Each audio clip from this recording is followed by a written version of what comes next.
اللہ الرحمن الرحیم۔ ویسے تو یہ مسئلہ اختلافات کا جو ہے کافی پرانا ہے، لیکن کچھ عرصے سے ہم سوشل میڈیا کے اوپر دیکھ رہے ہیں کافی حد تک جو ہے وہ لوگ اس طرف آئے ہوئے ہیں کہ اہل سنت والجماعت کو ٹارگٹ کیا ہوا ہے اور ہر لفظ پر جی بدعتی، مشرک اور فلاں فلاں پتہ نہیں وہ جو ان کے بھی الزامات ہیں وہ رکھ رہے ہیں۔ اور دوسرا بار بار یہ باتیں کرنا کہ یہ جی پاپوں سے مانگتے ہیں تو یہ شرک کرتے ہیں، یہ نبی کی شان بڑھا دیتے ہیں تو یہ شرک کرتے ہیں، اور دیگر کئی طرح کے الزامات ہیں اہل سنت والجماعت پر۔ سب سے پہلی بات تو یہ کہ شرک کہتے کسے ہیں؟ شرک ہے کیا؟ آپ اگر کسی پر شرک کا فتویٰ لگا رہے ہیں تو کیا یہ شرک کوئی چھوٹی چیز ہے جو آپ نے مشرک کہنا شروع کر دیا یا بدعتی کہنا شروع کر دیا؟ تو یہ کوئی چھوٹی چیزیں ہیں؟ بلا وجہ کسی کو دائرہ اسلام سے خارج کر دینا یا جو ہے نا ڈائریکٹ ایسے کہہ دینا جی یہ مشرک ہیں اور یہ شرک کرتے ہیں اور شرک کے اڈے چلاتے ہیں۔ سب سے پہلی بات یہ یاد رکھیں شرک کیا ہے۔ شرک یہ ہے اللہ رب العزت کے ساتھ کسی کو شریک ٹھہرانا۔ وہ ذات میں بھی ہو سکتا ہے، وہ صفات میں بھی ہو سکتا ہے، وہ افعال میں بھی ہو سکتا ہے، اور وہ اسماء کے اندر، یعنی شرک چار طرح کا ہے: شرک بالذات، شرک بالصفات، شرک بالاسماء اور شرک بالافعال۔ شرک بالذات کسی بندے کو اس طرح سمجھنا کہ جس طرح اللہ رب العزت کی ذات ہے فلاں بندے کی بھی اسی طرح ذات ہے، یہ شرک ہے۔ دوسرا شرک بالصفات، جس طرح اللہ رب العزت کر سکتا ہے یا اللہ کی ذات جس طرح کر سکتی ہے کوئی اور بندہ بھی وہی کر سکتا ہے کام۔ یعنی اللہ رازق ہے تو کوئی بندہ کہے کہ فلاں بندہ بھی رازق ہے یا فلاں نبی بھی رازق ہے تو معاذ اللہ یہ شرک ہے۔ کوئی بندہ یہ کہے کہ اللہ اولاد دیتا ہے تو فلاں بندہ بھی اولاد دیتا ہے معاذ اللہ استغفر اللہ، تو یہ بھی شرک ہے۔ دوسرا شرک بالاسماء، جس طرح اللہ رب العزت کے نام ہیں، کوئی مانے کہ جس طرح اللہ کے نام ہیں اسی طرح وہی نام کسی اور کے لیے بھی وہ مانے کہ جس طرح اللہ کی ذات کے لیے ہیں اسی طرح کسی اور کے لیے بھی ہیں، تو یہ بھی شرک ہے۔ اور چوتھا ہے شرک بالافعال، یعنی جو کام اللہ رب العزت کرتا ہے وہ کوئی اور بھی کرتا ہے تو یہ شرک ہے۔ اب یہی کام وہ اہل سنت ہو، اہل حدیث ہو، اہل تشیع ہو، دیوبند ہو،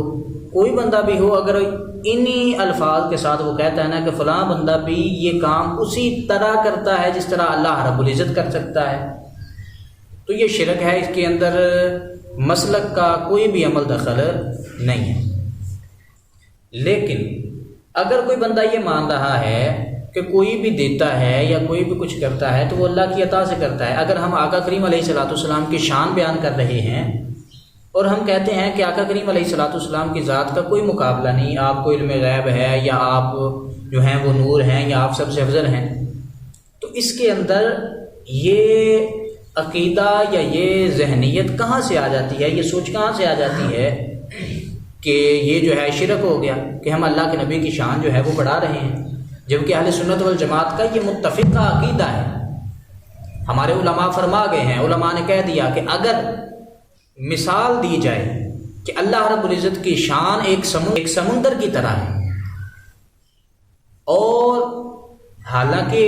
اللہ کی شان جو ہے یہ اس کی مثال دینا بھی ہماری دنیا کی زندگی کی طرح مثال دینا بھی یہ درست نہیں، لیکن بطور سمجھانے کے ہے اللہ کی ذات، اللہ کی شان جو ہے وہ ایک سمندر ہے، اور آقا کریم علیہ الصلوۃ والسلام کی شان اللہ کی شان کے مقابلے میں سمندر کے ایک قطرے کے اگر کروڑ حصے کیے جائیں تو وہ کروڑ میں حصے کا بھی مقابلہ نہیں کر سکتے۔ ہمارا یہ عقیدہ ہے، میرے آقا کریم علیہ الصلوۃ والسلام اللہ کی مخلوق ہیں، اور مخلوق اور خالق کا مقابلہ نہیں ہوتا۔ ہم جب بھی آقا کریم علیہ الصلوۃ والسلام کی شان بیان کرتے ہیں، آقا کریم علیہ الصلوۃ والسلام کا ذکر کرتے ہیں، آپ کی تعریفات کرتے ہیں، تو ہم یہ واضح کہتے ہیں کہ آقا کریم علیہ الصلوۃ والسلام کی جتنی بھی شان ہے یہ مخلوق کے مقابلے میں ہے، خالق کے مقابلے میں نہیں ہے، اور نہ ہی خالق کے مقابلے میں ہو سکتی ہے۔ شرک تو یہ تب ہو جب ہم یہ کہیں کہ یہ اللہ کے مقابلے میں ہے، معاذ اللہ استغفر اللہ۔ اور رہی دوسری بزرگان دین اولیاء اللہ کی بات، ہاں یہ ایک بات کی جاتی ہے کہ جی لوگ جو ہیں وہ درباروں پہ جا کے، مزاروں پہ جا کے کہتے ہیں کہ فلاں بزرگ جو ہیں یہ ہمیں اولاد دیں گے، تو یہ علماء اہل سنت کا عقیدہ بھی ہے اور یہ پیغام بھی ہے کہ ایسے لوگ جو ہیں اگر علم ہونے کے باوجود ایسی حرکتیں کرتے ہیں یا مزارات پہ جا کے سجدے کرتے ہیں تو ان کا اہل سنت والجماعت کے ساتھ کوئی بھی تعلق نہیں ہے، یہ سنی نہیں ہے۔ آپ عوام کو دیکھ کر علماء پر فتویٰ نہیں لگا سکتے۔ آپ یہ نہیں کہہ سکتے کہ ایک بندہ اگر ڈھول کے سامنے دھمال ڈال رہا ہے اور وہ کہتا ہے کہ میں عشق نبی کے اندر دھمال ڈال رہا ہوں، تو آپ کہہ دیں کہ سارے جو عوام اہل سنت ہے یا جتنے بھی اہل سنت والجماعت مسلک ہے یہ سارے کا سارا غلط ہے۔ اس طرح کبھی بھی نہیں ہوا، ایک یا دو بندوں کو یا تھوڑے سے بندوں کو دیکھ کر پوری کی پوری جماعت پر فتویٰ نہیں لگایا جاتا۔ رہی دوسری بات بدعت کی، تو یہ میں عرض کرنا چاہوں گا کہ یہ سب کو پتہ ہے کہ ایک بدعت حسنہ ہے اور ایک بدعت سیئہ ہے۔ بدعت سیئہ گمراہی ہے اور بدعت حسنہ اچھی بات ہے۔ اگر کہا جائے کہ ہر بدعت جو ہے وہ گمراہی ہے تو پھر کئی ایسی بدعات نکل آئیں گی جن کے اندر ہر مسلک جو ہے وہ مبتلا ہے۔ اگر ہمارے محافل کے اوپر اعتراضات کیے جاتے ہیں یہ ختم کہاں سے ثابت ہے یا فلاں چیز کہاں سے ثابت ہے، فلاں چیز کہاں سے ثابت ہے، تو اس کے بارے میں صرف اتنی بات کروں گا، ہم اگر کوئی محفل جو ہے محفل کا انکار کر رہے ہیں، ختم دلا رہے ہیں، کل ہو، 10واں ہو، 40واں ہو، کچھ بھی ہو، ہم اس کے اندر یہ کبھی نہیں کہتے کہ یہ فرض ہے، واجب ہے، جو نہیں کرے گا وہ کافر ہو جائے گا، گمراہ ہو جائے گا، نہیں۔ ہمارا یہ ماننا ہے ختم جو ہے اصال ثواب ہے، محفل حضور علیہ الصلوۃ والسلام کے ذکر کی محفل، اللہ کے ذکر کی محفل، یہ ایک کار ثواب ہے، مستحب عمل ہے۔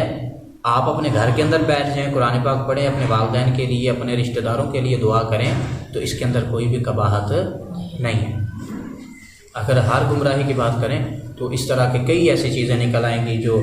مسلک اہل حدیث کے اندر بھی نکل آتی ہیں اور دیوبندیوں کے اندر بھی نکل آتی ہیں، جس کے اندر بے شمار ایسی چیزیں آ جائیں گی جن میں محفل حسن قرات بھی آ جاتا ہے، سیرت النبی کانفرنس بھی آ جاتا ہے صلی اللہ علیہ وآلہ وسلم، یوم صدیق اکبر بھی آ جاتا ہے رضی اللہ تعالیٰ عنہ، اور کئی ایسی چیزیں ہیں۔ اگر ایک ایک کر کے گنوانا چاہوں تو ہمارے کلپ کے اندر اتنا ٹائم نہیں کہ میں وہ ساری چیزیں آپ کو گنوا سکوں، لیکن ہر چیز اگر بدعت، ہر بدعت گمراہی ہے تو پھر ہر مسلک جو ہے وہ کسی نہ کسی بدعت کے اندر ملوث ہے۔